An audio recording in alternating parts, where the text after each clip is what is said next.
ఇక హన్మకొండ జిల్లా రఘునాథపల్లి మండల రైతులకు సాగునీరు అందించాలనే సంకల్పంతో మూడవ విడత పాదయాత్రను ప్రారంభించేందుకు సిద్ధమైన మాజీ ఎమ్మెల్యే తాతికొండ రాజయ్యను సుబేదారి పోలీసులు హన్మకొండలో హౌస్ అరెస్ట్ చేశారు. ఈ ఘటన కాంగ్రెస్ పార్టీ నేతృత్వ పాలనకు నిదర్శనమని ప్రజలు విమర్శిస్తున్నారు. రైతుల కోసం తాను చేపట్టిన పోరాటాన్ని ఎలాంటి అడ్డంకులు ఎదురైనా ఆపేది లేదని, రైతుల కోసం తన పోరాటం కొనసాగుతుందని రాజయ్య స్పష్టం చేశారు.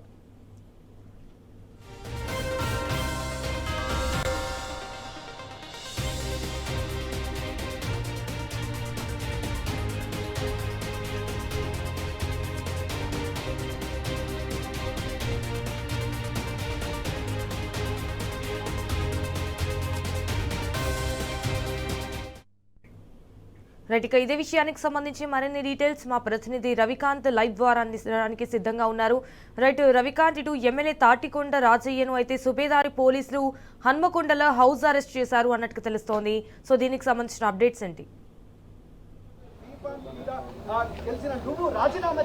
సంజన, హన్మకొండ జిల్లా కేంద్రంలో ఉన్నటువంటి తన నివాసంలో మాజీ ఎమ్మెల్యే తాటికొండ రాజయ్యను హౌస్ అరెస్ట్ చేశారు. ప్రధానంగా ఇవాళ మూడో విడత పాదయాత్రకు శ్రీకారం చుట్టినటువంటి పరిస్థితి. రఘునాథపల్లి మండలానికి సంబంధించి సాగునీరు అందించాలనే డిమాండ్తో మూడో విడత పాదయాత్రకు రాజయ్య శ్రీకారం చుట్టిన క్రమంలో సుబేదారి పోలీసులు హౌస్ అరెస్ట్ చేశారు.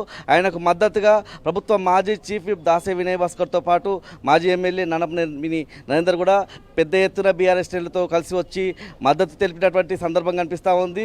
పూర్తిగా ఇప్పటికీ హౌస్ అరెస్ట్లోనే రాజయ్య ఉన్నటువంటి మరితో పాటు వినయ్ భాస్కర్. సరే, ఇట్లాంటి హౌస్ అరెస్ట్ని ఎట్లా చూడాలి? గతంలో కూడా ఏదైనా కార్యక్రమం తీసుకుంటున్న క్రమంలో మిమ్మల్ని కూడా హన్మకొండ బీఆర్ఎస్ పార్టీ కార్యాలయంలోనూ హౌస్ అరెస్ట్ చేశారు. ఇలాంటి హౌస్ అరెస్ట్లు ఎట్లా చెప్తారు? ప్రజాపాలన అని అధికారంలోకి వచ్చింది కాంగ్రెస్ పార్టీ చెప్తారు. ఈరోజు కేవలం వరంగల్నే అక్రమ అరెస్టులు కాదు, రాష్ట్ర వ్యాప్తంగా కూడా ఇటు రైతులు యూరియా కోసము అడుగుతుంటే మరి వాళ్ళని అక్రమ అరెస్ట్ చేయటం, విద్యార్థులు మరి రియంబర్స్మెంట్ వస్తలేదంటే వాళ్ళని అక్రమ అరెస్ట్ చేసుడు, మహిళలు మాకు సమస్యలు ఉన్నాయి మాకు పెన్షన్లు వస్తాయంటే వాళ్ళని అక్రమ. ఈ తీరుగా ఈ 2 ఏళ్ల పాలన కనుక కాంగ్రెస్ పార్టీ చూస్తే ఎక్కడికక్కడ ప్రజా వ్యతిరేక పాలన, ప్రజల పక్షాన పోరాడుతున్నటువంటి బీఆర్ఎస్ పార్టీ శ్రేణులను మరి ఎక్కడికక్కడ అక్రమ అరెస్టులు నిర్బంధించడం, మా విద్యార్థుల పైన మరి సోషల్ మీడియాలో ఏదో వచ్చింది అని చెప్పి వాళ్ళని అక్రమ కేసులు పెట్టడమే కాకుండా నిర్బంధించి ఎక్కడికక్కడ చిత్రహింసలు చేయడం, ఈ 18 ఏళ్ల పాలనలో మనం రేవంత్ రెడ్డి పాలన చూస్తున్నాం.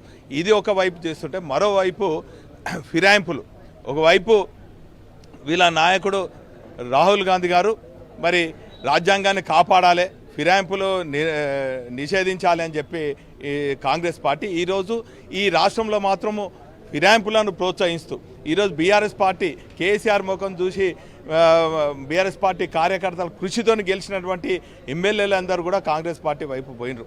ఈరోజు గన్పూర్ కాన్స్టిట్యున్సీ కనుక చూస్తే ప్రజలు అనేక సమస్యలను ఇటు గెలిపించినటువంటి ప్రజాప్రతినిధి కడియం శ్రీ అందుబాటులో లేక ప్రజా సమస్యలు ఎవరికి చెప్పుకోవాలని చెప్పి ఈరోజు జనతా గ్యారేజ్ లాగా బీఆర్ఎస్ పార్టీ కార్యాలయం బీఆర్ఎస్ పార్టీ నాయకులు పనిచేస్తుంటే బీఆర్ఎస్ పార్టీ ప్రజల పక్షాన పోరాడుతున్నటువంటి సందర్భంలో అధికార పార్టీ దృష్టికి కానీ ఇటు ప్రభుత్వ దృష్టికి కానీ ఈ ప్రజా సమస్యలు తీసుకురావాలి, ఇటు రైతాంగం సమస్యలు తీసుకురావాలి, మహిళల సమస్యలు తీసుకురావాలి, వృద్ధుల సమస్యను తీసుకురావాలి, విద్యార్థుల సమస్యను తీసుకురావాలని చెప్పి మా రాజన్న గారు మరి పాదయాత్ర చేస్తే ఈ పాదయాత్రకు ప్రజల నుంచి బ్రహ్మాండమైనటువంటి స్పందన వస్తుంది.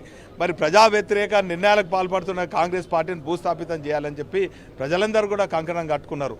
మరి పార్టీ ఫిరాయించినటువంటి కడియం శ్రీని ఎక్కడికక్కడ అడ్డుకుంటుంటే ఈ ప్రజా వ్యతిరేకను డైవర్ట్ చేయాలని చెప్పి ఈరోజు మా రాజన్న గారు ప్రారంభించవలసినటువంటి పాల్గొనవలసినటువంటి పాదయాత్రను మరి పోలీస్ బలగాలతోని అడ్డుకోవడం జరిగింది. దాన్ని నిరసనగా మేము చేస్తున్నాం. ఈరోజు కాడియం శ్రీయర్ గారిని మేము అడుగుడు కాదు, మీలాంటి ప్రెస్ వాళ్ళే అడిగినరు. మొన్న టీవీలలో వచ్చింది, నాయన నువ్వు ఏ పార్టీ అంటే ఏ పార్టీలో ఉన్నటువంటి పరిస్థితిలో చెప్పుకోలేని, ధైర్యంగా చెప్పుకోలేని ఒక పిరికి పందలాగా ఎక్కడికక్కడ ప్రెస్ వాళ్ళకు దొరకక, పార్టీ కార్యకర్తలకు దొరకక చివరికి కాంగ్రెస్ పార్టీయే చీత్కరిస్తున్నటువంటి పరిస్థితిలో కడియం శ్రీయర్ ఉన్నారు.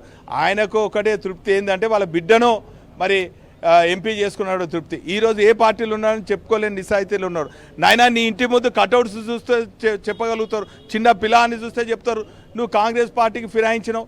ఈరోజు బీఆర్ఎస్ పార్టీ కాయకష్టం చేసి ఎండనక వాననక నిన్ను గెలిపిస్తే ఈరోజు మరి కేసీఆర్ గారికి బీఆర్ఎస్ పార్టీకి ఎగనామం పెట్టి నీ బిడ్డ నీ స్వార్థం కోసం నీ ధనార్జన కోసము నువ్వు చేసిన అక్రమ పనులకు అడ్డుగట్ట వేసుకోవాలని చెప్పి అధికార పార్టీలు చేసినావు నాయనా. నీ సంగతి తెలుసు. నీకు దమ్ము ధైర్యం ఉంటే నిజంగా నీ పార్టీ కాంగ్రెస్ పార్టీలో చేరిన అంటున్నావు, నీ కాంగ్రెస్ పార్టీ పైన నమ్మకం ఉన్నా, నీ అభివృద్ధి చేసిన అన్నావు, నీ పైన నమ్మకం ఉన్నా, నువ్వు అంత నిజాయితీ పరువునైతే తక్షణం మరి రాజీనామా చేయి. నువ్వు రా, ఖచ్చితంగా నువ్వు రాజీనామా చేసినా చేయకున్నా న్యాయస్థానంలో నీకు మొట్టికాయలు పడ్డాయి, నీ పార్టీకి మొట్టికాయలు పడ్డాయి. ఖచ్చితంగా నేను డిస్క్వాలిఫై అవుతావు. దానికన్నా ముందే బిడ్డ నువ్వు రాజీనామా చేయి, నీ సత్తా ఎంతో నిరూపించుకో. అంతేగాని ప్రజా ఆదరణ ఉన్నటువంటి రాజన్న అక్రమ అరెస్ట్ చేస్తే మరి ఖచ్చితంగా నీకు రాజకీయంగా శిక్ష తప్పదు. ఇప్పుడు ముఖ్యంగా నీళ్ళ కోసం జరిగేటువంటి పోరాటం ఇది. అంటే వరంగల్ పశ్చిమ నియోజకవర్గానికి కూడా ధర్మసాగర్ నుంచి నీళ్లు రావాల్సిన అవసరం ఉంది. ఇట్లాంటి పోరాటాలు చేస్తూ ఉంటే గొంతులు నొక్కేసే పరిస్థితి. మరోవైపు కడియం శ్రీహరి ఇప్పటి వరకు స్పీకర్కు వివరణ ఇవ్వలేదు. 10 మంది ఎమ్మెల్యేలు ఇవ్వనటువంటి 2 ఎమ్మెల్యేలు కడియం శ్రీహరి ఒకరు. అసలు వివరణ ఎందుకు ఇవ్వలేకపోతున్నారు మనం అర్థం చేసుకోవాలి. అంటే ఆయన చేసినటువంటి తప్పు కాబట్టి ఆయన వివరణ ఇవ్వలేకపోతున్నా. ఆయనే ఏ పార్టీలో అయోమయంలో ఉన్నాడు. ఒక ప్రజలను చూస్తే ఒక దడదడ అవుతుంది. గులాబీ జెండా చూస్తే ఇక ఆయనకు ఇంట్లోకి వెళ్ళి బయటికి వెళ్ళలేని పరిస్థితి ఉన్నది. ఇక చెప్తే గలీజ్ ఉంటుంది. కానీ ఆయన నిజంగా కూడా ఈ వయసుకు మరి రేవంత్ రెడ్డి అన్నాడు ఈ వయసుకు పార్టీలు మారుతారని. ఆ మాటలేని సిగ్గు కూడా లేకుండా ఈయన పార్టీ మారిండు. ఈరోజు ప్రజలే కాదు మరి ఎక్కడికక్కడ ఆయన నిలదీసే పరిస్థితి ఉన్నది. మరి గన్పూర్నే కాదు తెలంగాణ వ్యాప్తంగా కూడా ఈయన చేసినటువంటి ద్రోహాన్ని మరి ప్రజలు మర్చిపోకుంటున్నారు. ఖచ్చితంగా రాజకీయ పరంగా ఈయనకు శిక్ష తప్పదు. మీరేం చెప్తారు? ముఖ్యంగా ఇట్లాంటి హౌస్ అరెస్ట్ ఎట్లా చూస్తారు? ఇది హౌస్ అరెస్ట్ అనేది ప్రజాస్వామ్యబద్ధంగా ప్రజాస్వామ్యానికి ఇది విరుద్ధం. ఎందుకంటే రాజయ్య గారు ఏమో ఆషామాషి మనిషి కాదు. వారు తెలంగాణ రాష్ట్రంలో డిప్యూటీ సీఎంగా చేశారు. అదేవిధంగా ఇవాళ కడియం శ్రీహరిని ఒకటే అడుగుతున్నాం నేరుగా. కడియం శ్రీహరి గారు మీరు బీఆర్ఎస్ పార్టీలో ఎమ్మెల్సీగా ఉండి మంత్రిగా చేసి డిప్యూటీ సీఎంగా చేసి ఈరోజు ఈ పార్టీని వదిలిపెట్టిపోయిళ్ళు. మీరు జిల్లాకి ఏం పనిచేసిళ్ళు? అదేవిధంగా మేము దళిత బిడ్డలందరూ కూడా చెప్తున్నాం ఈయన దళిత ద్రోహి, దళితులకు అన్యాయం చేసిండు, దళితులను మొత్తం నాశనం పట్టించిండు. కాబట్టి మేము ఒకటే చాలా స్పష్టంగా చెప్పేది, మీరు ఏ విధంగానైతే ఈ ఆక్రోశంతో ఇవాళ మా మీద ఉక్కుపాదం మోపే ప్రయత్నం చేస్తున్నారో ప్రజాక్షేత్రంలో ఇవాళ రావణాసురుని యొక్క 10 తలల నిష్క్రమణ ఏ విధంగా ఉంటుందో నీ రాజకీయ నిష్క్రమణ కూడా అదే జరగబోతుంది. కడియం శ్రీహరి కడియం శ్రీహరి నిష్క్రమణ, కడియం శ్రీహరి రాజకీయాల నుంచి వైదొలిగే ప్రక్రియ రావణునితో పోలుస్తూ రావణుని నిష్క్రమణ ఎలా జరిగిందో అలా ఉంటుందని చెప్పి నరేందర్ గారు కూడా చెప్తా ఉన్నారు. Warangal thank you for the live updates.